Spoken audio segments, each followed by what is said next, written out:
Assalamualaikum warahmatullahi wabarakatuh. Alhamdulillah, apa kabar anak-anak sekalian? Jumpa kembali dengan Ustadz Mufid untuk melanjutkan pembelajaran Al-Islam pada aspek tarikh atau SKI. Anak bisa siapkan buku paketnya masing-masing, silahkan membuka ya, buku paketnya pada bab tarikh periode Mekah pada dakwah Rasulullah Shallallahu Alaihi Wasallam. Baik, untuk mempersingkat waktu anak sekalian, sehat semuanya, semangat ya untuk pembelajaran pada kesempatan ini. Ustadz siapkan materinya.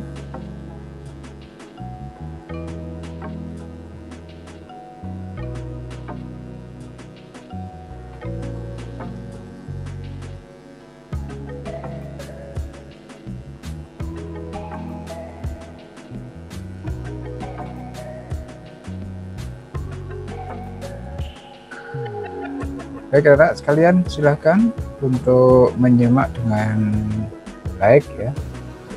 PAI pelajaran kelima tarikh kelas 6 ya. Pada kesempatan ini akan kita bahas yaitu dakwah Rasulullah pada periode Mekah. Baik, kita akan coba untuk mengamati gambar berikut ini. Ada gambar nomor 1, di sini banyak dari kaum ya, umat di saat Rasulullah Muhammad SAW pada zaman hidupnya di sekeliling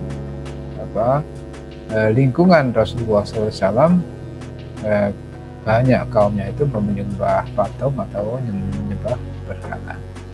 Kemudian yang kedua akan kita amati bahwa setelah Rasulullah SAW berhasil berdakwah kepada kaumnya, itu menunjukkan dengan ketaatan ibadah kepada Allah dengan cara sholat, dan ini adalah gambar sholat berjamaah sebagai wujud seorang hamba untuk mengabdi kepada Allah Subhanahu wa Ta'ala. Berikutnya adalah bagaimana gambaran masyarakat Arab sebelum masa kenabian. Mereka seperti tadi adalah penyembah patung atau penyembah berhala ya. Berhala yang terbuat dari batu kemudian disembah, dipuja. Itu pada saat sebelum Islam datang. Nah, dan juga tidak hanya menyembah patung itu, patung atau berhala itu oleh mereka diletakkan di sepanjang sekeliling Ka'bah. Patung-patung itu diletakkan di samping kanan kiri sekeliling Ka'bah. Baik anak sekalian, semenjak Nabi Muhammad SAW diangkat menjadi Nabi dan Rasul, pada saat itu Nabi Muhammad usia 40 tahun. Ya. Pada usia 40 tahun Nabi Muhammad menerima wahyu pertama pada 21 Ramadan, 13 tahun sebelum hijrah Nabi Muhammad SAW, 610 Masehi di Gua Hiro, tempat menerima wahyu. Diangkatnya Nabi Muhammad sebagai Nabi dan Rasul adalah di Gua Hiro untuk menerima wahyu pertama, yaitu surat Al-Alaq ayat 1 sampai 5. Kemudian surat wahyu yang kedua adalah surat Al-Mudaththir ayat 1 sampai 7. Kemudian anak-anak sekalian, ajaran Islam yang diberikan pada saat periode Mekah ini adalah yang pertama tauhid, mengesahkan Allah, tidak mempersekutukan ya. Akidahnya lurus ya, ada. Dan yang kedua adalah iman kepada hari akhir, karena pada akhirnya dunia ini akan hancur ya, akan kiamat. Itu sesudah itu akan ada namanya hari akhir. Kemudian yang berikut, dia adalah menyucikan jiwa atau kemungkaran dan kekejian. Menyucikan jiwa apabila mempunyai dosa, apabila mempunyai perbuatan yang mungkar, segera bertaubat kepada Allah untuk menyucikan jiwa. Kemudian yang terakhir adalah tawakal, pasrah kepada Allah. Apa-apa yang sudah diusahakan berdoa, kemudian pasrah kepada Allah akan hasilnya semata-mata izin dari Allah Subhanahu wa Ta'ala. Ikhlas menerima hasilnya ini sudah Allah mudah. Kemudian tahapan dakwah pada periode Mekah ini, yang pertama adalah Nabi Muhammad SAW melakukan dakwah dengan cara sembunyi-sembunyi, tidak memperlihatkan kepada orang lain. Dakwahnya dengan sembunyi-sembunyi, terutama adalah dakwah kepada istrinya yang namanya Khadijah. Pada waktu itu juga bersedia untuk masuk Islam, menjadi pengikut Nabi Muhammad SAW. Yang kedua adalah Ali bin Abi Thalib. Ali bin Abi Thalib alaihissalam, Ali bin Abi Thalib radhiyallahu an, itu juga menjadi masuk Islam kedua setelah Khadijah. Kemudian sahabat Nabi Abu Bakar As-Siddiq, yang ketiga yang masuk Islam sesudah Khadijah. Keempat adalah Utsman bin Affan, sahabat Nabi juga. Nah, teman-teman sekalian, terakhir Zubair bin Awam, ini juga termasuk orang yang dakwahnya disampaikan kepada para sahabat-sahabat dekat, kerabat-kerabat dekatnya dengan cara sembunyi-sembunyi. Hasil mereka menjadi Muslim. Berikutnya kalian, Sa'ad bin Abi Waqqas, ada Abdurrahman bin Auf. Ini juga orang-orang yang saat itu mendapatkan hidayah, bisa menerima agama Islam. Tolhah bin Ubaidillah, juga orang yang awal dalam masuk Islam. Berikutnya adalah dakwah setelah dilakukan dengan sembunyi-sembunyi. Kemudian Nabi Muhammad melakukan dakwah dengan cara terang-terangan, terbuka. Pertama adalah menyeru kerabat dekatnya, ya. Yang kedua adalah menyuruh di atas bukit Sofa secara terbuka, didengar dan diketahui oleh khalayak umum. Dan juga masuk Islam, ya. masuk Islam.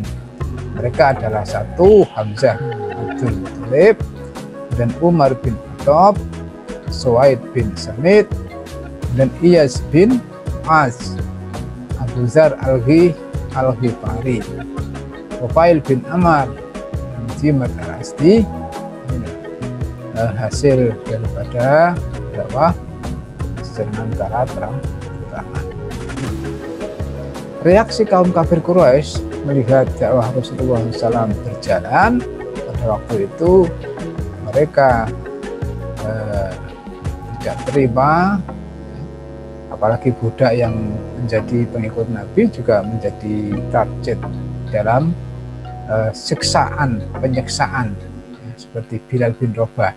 Ini adalah orang yang mengalami penyiksaan dari tuannya karena Bilal bin Rabah masuk Islam.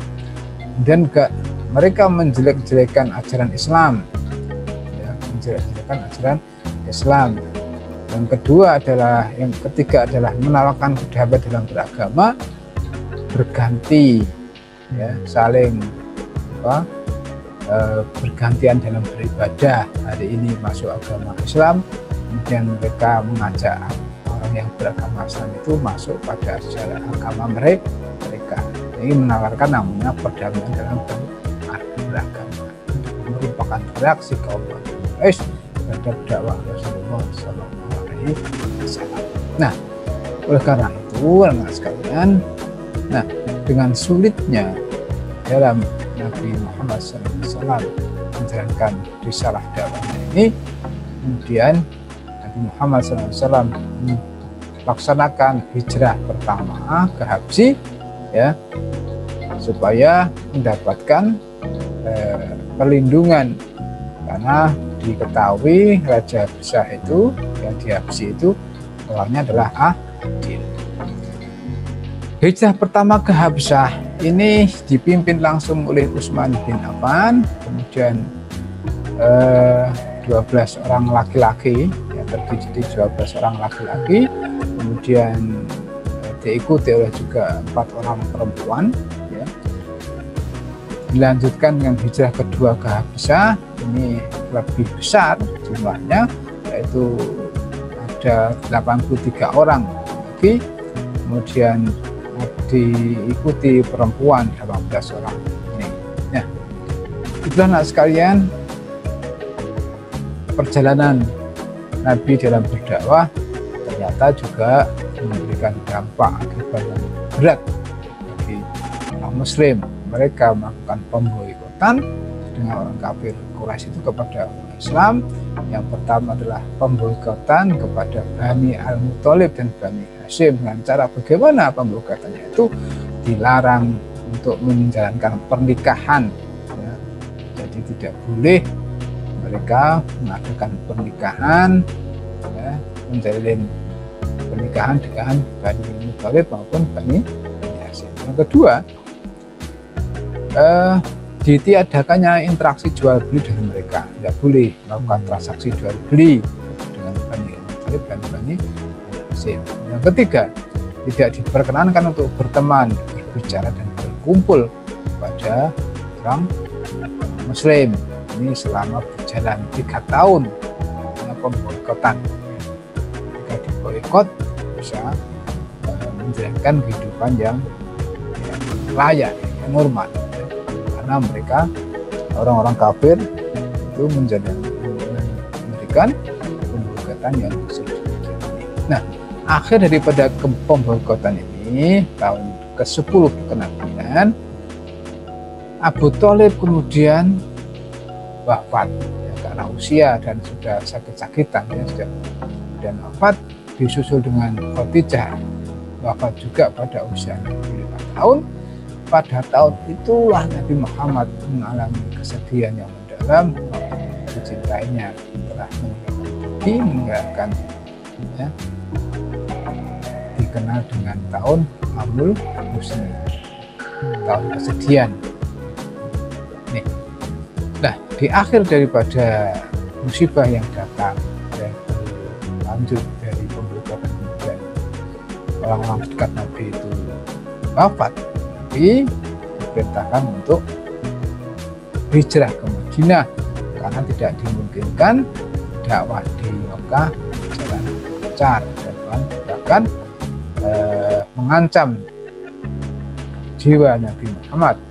Ada upaya untuk pembunuhan kepada Allah, memberikan wahyu, memberikan pemberitahuan informasi supaya segera melakukan hijrah ke Madinah supaya bisa melaksanakan dakwahnya di tempat lain, ya, mungkin yaitu. Saya kira itu anak sekalian pertemuan pada kesempatan kali ini, mudah-mudahan dapat dipahami dan bermanfaat bagi kita sekalian, ya. Selamat belajar, ya. Terus juga jangan lupa berdoa, jaga kesehatan masing-masing. Baik, terima kasih. Mohon maaf atas segala kekurangan. Wassalamualaikum